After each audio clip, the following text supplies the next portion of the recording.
go to the Star tool in the Tools panel, change number of points, change the inner radius, change the outer circle, and create a flower design or a star design if that's what you wish. Duplicate that design via Layer and Duplicate. Now resize that slightly and rotate it. Just reduce it down like that.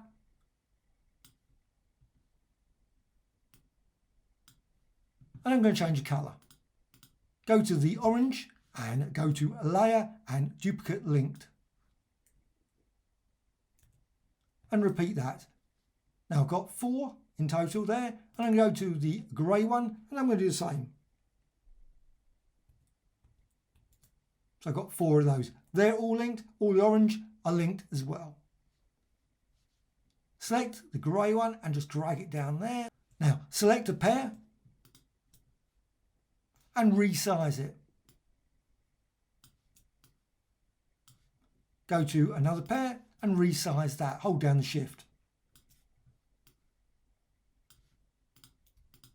And again, for the last pair, just resize that as well.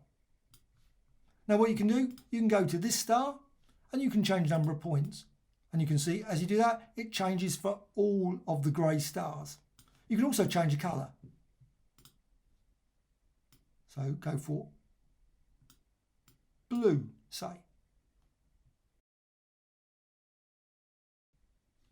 You can also change the inner circle and other properties. The reason is links.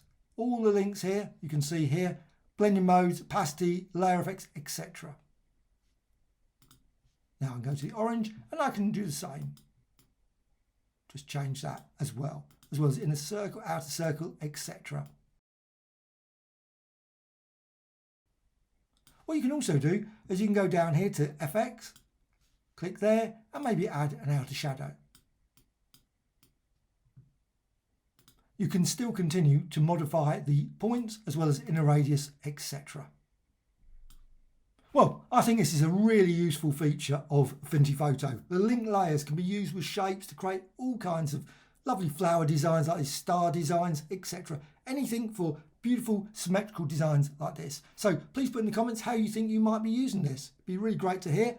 Also, a dislike or like. Thank you much.